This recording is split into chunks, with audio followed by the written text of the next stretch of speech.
This is an ABP Life podcast. गाड़ी वाला आया घर से कचरा निकाल, गाड़ी वाला आया घर से कचरा निकाल, गाड़ी वाला आया घर से कचरा निकाल, गाड़ी वाला आया घर से कचरा निकाल. Man, oh man, what a song. Gets me hooked every time I hear this. Although my friends think this song defines my spirit, my personality. But am I a kachra? Anyway, speaking of kachra, Indore has been declared the cleanliest city in India for the 6th consecutive time.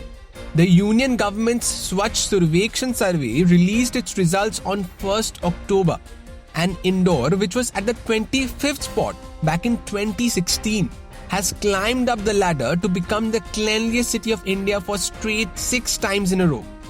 Indore also emerged as India's first ever 7-star garbage-free city. Indore's journey from 25th spot to 1st has been quite a ride. So what is Indore doing right to be tagged as the cleanliest city in India? How are they doing it? And how should people like you and me take cognizance of the surrounding around us? Let's decode all of this today. Also, the founder and CEO of Waste Management Corporation, Mr. Omendra Srivastava, joins us on the show today to give us a clear-cut take on Kachra. So welcome to Clear Cut, only on ABP Live podcast. This is your newsman Rudrashish, and today, let's talk about the cleanliest city of India, Indore. So, with a population of around 35 lakh, Indore produces approx 1,900 tons of waste every day, 1,200 tons of dry waste, and 700 tons of wet waste. Now in 2015, the Indore Municipal Corporation had started a small exercise, door-to-door waste collection in only 2 wards. This small cleanliness drive was a huge success, and soon the door-to-door drive was in full swing throughout the city. The Indore Municipal Corporation yielded great results by this drive in 2016, and today, the 1,900 crore urban waste helps the Indore generate crores of rupees. Yes, you heard that right. Crores from Kachra. This waste also helps Indore run its buses. Now, the IMC segregates the dry and wet waste in 6 categories, namely wet, electronics, plastics, non-plastic, biomedical, and hazardous. It'll be surprising for you to know that Indore is a garbage bin free city. Yes, surprise bombs after surprise bombs. So basically, IMC has 850 vehicles that collects waste from households and commercial establishments. Now these vehicles have different compartments for different kinds of waste. For instance, the peels of vegetables go into a different category and a sanitary napkin goes into another. The segregation at the initial stage is a huge help in the processing of the waste. The sanitary workers work around the clock. IMC has around 8,500 sanitary workers who work in 3 shifts. Now, the showstopper of Indore's stellar achievement is the bio-CNG plant. Now, Indore's bio-CNG plant works on the wet waste accumulated from the city. According to the IMC, it is Asia's largest such facility. This plant was inaugurated by Prime Minister Narendra Modi on 19th February this year, which is worth rupees 150 crore. This plant can generate 17,000 to 18,000 kg of bio-CNG and almost 10 tons of organic manure. This helps around 150 buses in the city to run on bio-CNG. According to a report by Outlook magazine, the IMC earned a whopping 14.45 crore rupees from waste disposal last fiscal, including rupees 8.5 crore from the sale of carbon credits in the international market, and rupees 2.52 crore as annual premium from a private company for providing waste to the bio-CNG plant. It's also said in the report that IMC will probably earn rupees 20 crore from waste disposal this year. Can you imagine? Crores of rupees from Kachra. I mean, it's too much for me to sink in. And now to speak further on this topic, we have the founder and CEO of Waste Management Corporation, Mr. Omendra Srivastava, on the show today. So welcome to the show, sir. It's a pleasure to have you. Thank you very much. So, sir, Indore has emerged as the cleanest city in India for the 6th time in a row. What do you think Indore is doing right that the other cities are not? See, the biggest advantage with the Indore, or we can say the biggest achievement for the Indore, is that they have developed on awareness activities in a very beautiful manner. Yes, they have covered. If I say that what is the biggest strength the Indore is having at the moment is the awareness. Each and every citizen is aware about their role and responsibilities, how to ensure compliance with the waste management, which other cities lacks a lot. Second thing is the infrastructure related to the waste management. Today we can say with confidence that Indore is completely having every infrastructure which is required for ensuring compliant waste management, whether it's related to the dump site remediation, whether it's related to the decentralized waste management activities, whether it's related to the processing and disposal of the inerts, whether it's related to the collection and transportation. Indore is having all the compliant infrastructure at the moment. And third thing is the willingness of the government, the urban local body, the local body. The local body is truly, they are very serious on this, that they really want that they should continue achieve this Swachhata ranking number 1 at every year. So that is the three major things which I can say with confidence that yes, Indore is number 1 because of all these three reasons. Okay. Now, sir, as a citizen, I am very disturbed by people chewing tobacco and spitting on the roads. It's red stains. People get disgusted by those red stains. So, do you think the government should do something to neutralize this chewing tobacco and spitting on the road issue? Because it makes the cities, the country look very untidy when, as compared to when tourists come in or when visitors come in, seeing red stains on walls, on roads. For example, I'm from Kolkata, so the Howrah Bridge pillars are filled with red stains of tobacco.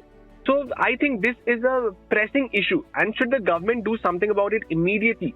As far as the government is concerned, there are three levels. If we see the administrative setup of the entire Indian administration, one is the center body, second is the state body, third is the local level. Okay, all this implementation activities in this, the sanitation activities or the spitting things fall under the local government. Okay, and local government has to ensure that how they can put a check on this spitting. So they can formulate some bylaws, like Uttarakhand government has done, like the Goa government has done, and the Sikkim government has done.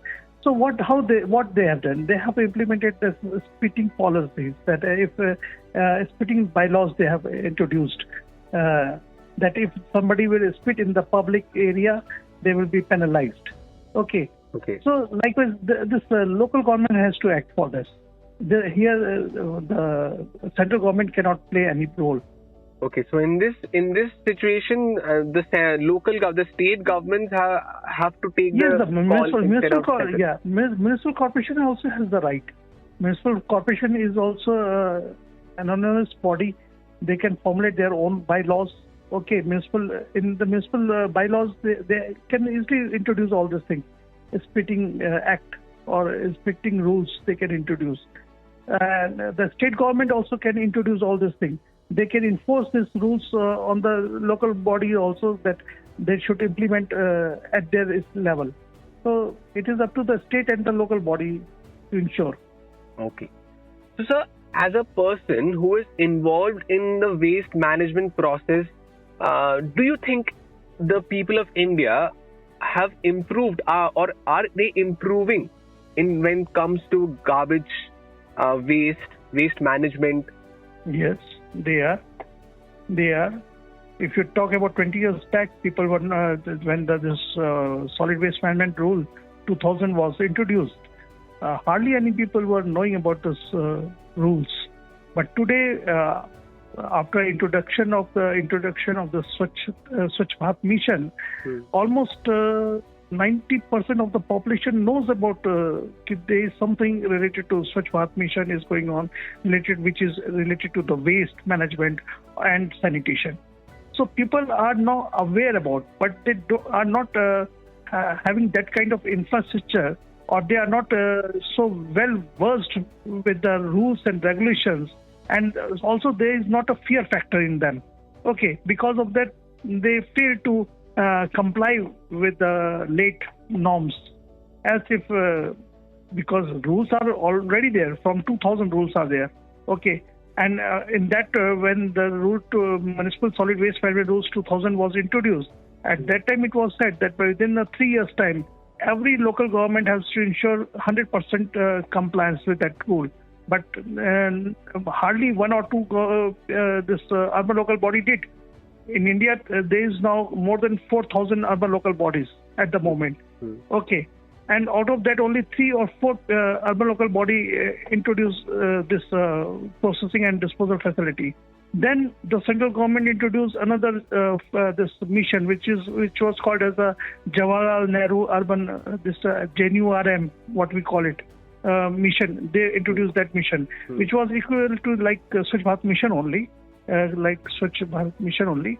And in that mission, the central government contributed 100% of the capex, but that things was also not implemented. Many urban local bodies